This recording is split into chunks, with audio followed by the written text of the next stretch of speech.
afternoon. Good afternoon, ladies and gentlemen. I'm truly delighted to be here at the Republic Summit. If you look at the last decade of India's growth, there's been both a great rise in the hard power of India and the soft power of India. During India's G20 presidency, and G20 is important because it accounts for about 85% of the global GDP. It accounts for almost 80% of the global trade.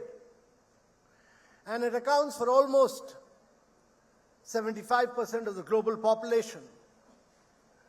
During India's G20 presidency, not only India did it very differently from the rest of the world. Other countries hold it in one city or two cities at the best. India hosted a G20 in every state and union territory of India and held it in almost 60 cities of India and used that opportunity to transform these cities by improving its drainage, sewage, solid waste. But more important than that, India straddled through the world of G7, all the emerging markets, Russia, China, and bring them all together on all key issues confronting the world. Whether it was strong, sustainable, inclusive, and balanced growth, whether it was accelerating the pace of sustainable development goals in the post-COVID era, whether it was a green development pact for climate action and climate finance, or whether it was reform of the multilateral financial institution, or technological transformation and digital public infrastructure, or women-led development, in all these issues. And there were 83 paras in all. 83 paras. India was able to bring consensus on all these issues for the first time in G20. On all these issues. And more important than that, we were confronted with a very major challenge of an ongoing Russia-Ukraine war, where United Nations had failed. The G20 of India succeeded in bringing consensus on the issue of Russia-Ukraine. This was unparalleled, and this could happen because of India's hard power and soft power built during the last decade, and because of the stature and standing of the Prime Minister, Mr. Narendra Modi.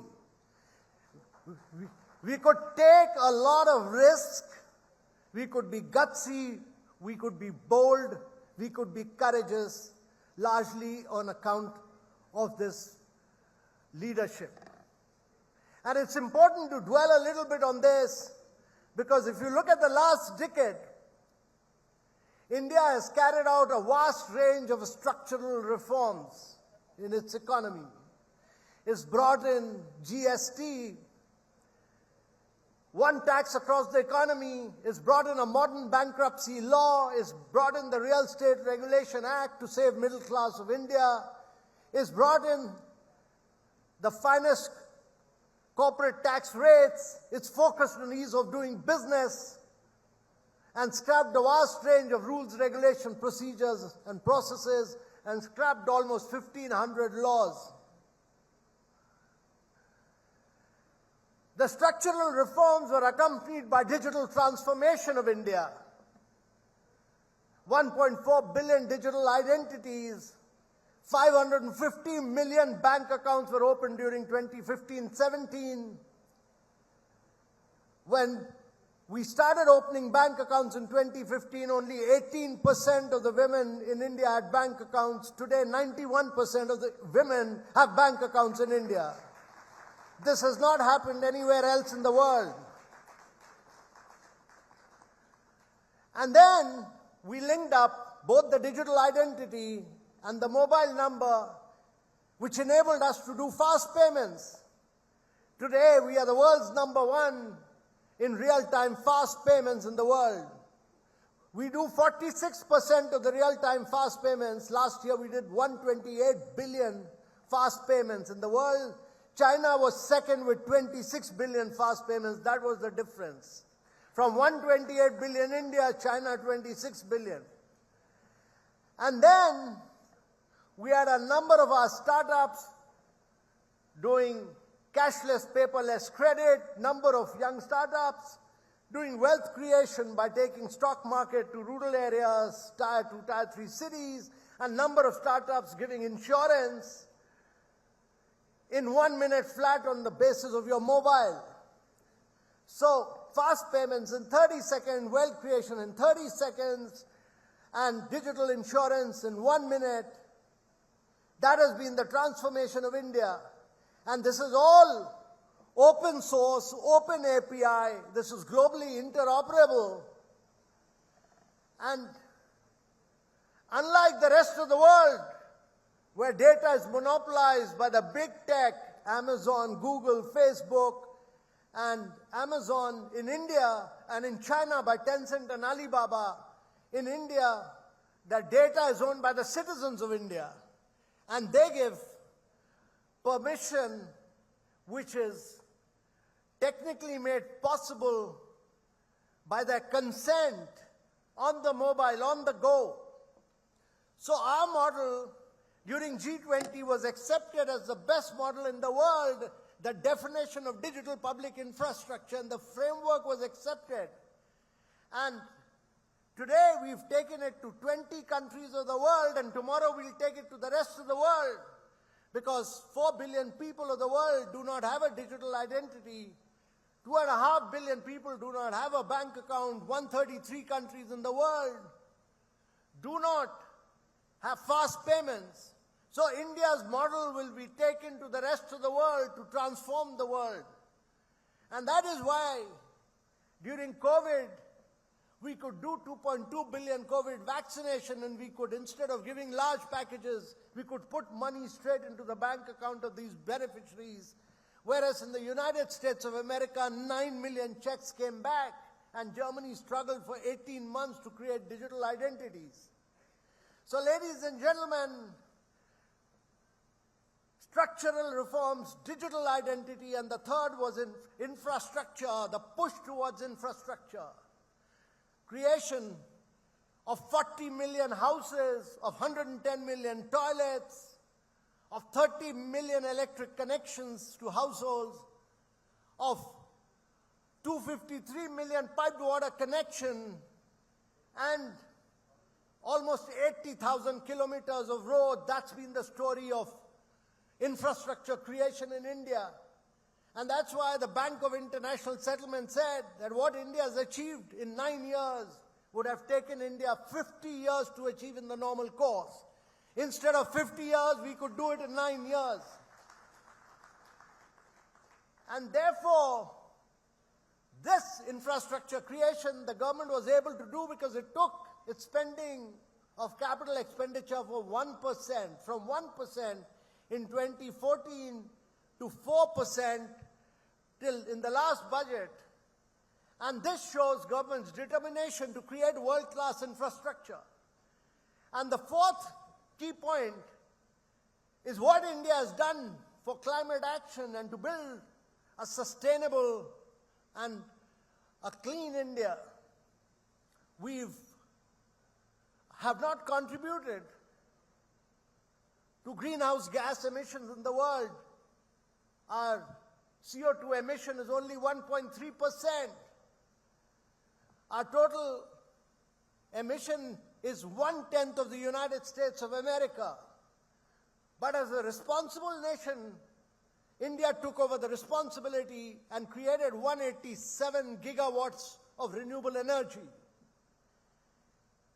We are the only G20 country to achieve its NDC targets 9 years ahead of schedule, and we've done it at record low prices. We brought down the price of renewable from 21 rupees to less than 2 rupees. In addition to this, we were able to provide over 110 million of our women cooking gas connections so that they need not burn firewood. We could provide 30 million households electric connection. And now we are moving towards green hydrogen so that we can green up all the hard-to-abate sectors of steel, cement, refinery, fertilizer. And instead of being a fossil fuel importing country where we import 180 billion worth of fossil fuel, by the time we become 147, we should be an energy exporting country of exporting green hydrogen or in its liquid form ammonia to the rest of the world. So from an importer of energy to an exporter of energy is our plan. Ladies and gentlemen, what we've achieved in terms of structural reforms, in terms of digital identity, in terms of climate action, and all these have been done with speed.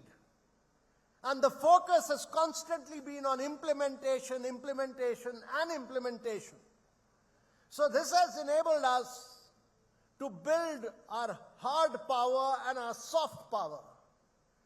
And ladies and gentlemen, it's important that as India accelerates the pace of its growth in its Amrit Kal period and accelerates it to the growth of 8 to 9%, because India is the only country which is growing at 8% plus in the last 3 quarters of its economy, and as it accelerates the pace on the basis of these transformations, India is heading to be the 3rd largest economy in the world in the next 5 years, surpassing Japan and Germany, and will be a $35 trillion economy by the time it becomes 147. And that would mean that if we would have raised the per capita income of every single individual from $2,500 to close to $18,000 per citizen, and the quality of life of every citizen would have improved. And therefore, my belief is that in a globalized economy, it's the economic growth which gives you the hard power, and it's your belief in your civilizational strength, which we embodied in G20. We did not copy the rest of the world. We did not copy the West, but we went back to our civilization, the roots of our civilization, to say that we are Vasudhaiv Kutumbakam, that we are one earth, one family, one future. We may have different political ideologies. We may have political differences. We may have geographical differences, but we all come from one cosmos. And therefore, on account of this philosophy, this ideology, and this civilizational ethos, we could achieve consensus on all complex issues confronting the world. And ladies and gentlemen, as we aggressively push for growth, as we aggressively push for reforms, as we aggressively push for digitization, as we aggressively push for infrastructure creation, and as we could push for sustainable growth because of climate action and climate finance, India will be in the forefront. And therefore, we will have the responsibility of leading the world. It's important to realize that in the global GDP today, if you look at the global GDP, America's share of the global GDP has remained constant at about 25% in the last 2.5 decades. Europe's share, and it's important to understand this, Europe's share has come down from 30% to 15% and will come down even further. In the last 3 decades, due to China's acceleration of pace of growth, its share had grown from 3% to close to 18%. But China's growth has now slowed down and India's growth has accelerated, and therefore India's share will now grow from 3.5% in the coming till 2047, it will accelerate to close to 20% of the global GDP. And therefore, in the years to come, India will be providing 30% of the skilled manpower to the rest of the world by the time we get into our Amrit Kal period. Imagine all your electricians, your plumbers, your carpenters, your hospitality managers which were trained in Lausanne, in Switzerland, will be all trained in India, and they will be running all the top hotels of the world. So the Indians will be skilled for the rest of the world. And the challenges of India will be to do very, very smart urbanization to improve our learning and health outcomes, to ensure that our agriculture productivity rises so that we can continue to accelerate the pace of our growth. So as many people have commented, this is not merely India's decade, this is India's century. And it is incumbent upon each one of us to ensure that as disciplined Indians, we ensure that we accelerate the pace of our growth, we become responsible citizens, and we ensure that India continues to grow and accelerate its pace of growth in all these aspects of structural reforms, digitization, sustainable growth, and infrastructure creation. The important challenge is that the center has done its bit. It's now for the states to accelerate reforms in all these areas. Now the responsibility for the next decade will be on many of our states. If our states start growing at rapid rates of 10% plus, India will grow at 11% plus.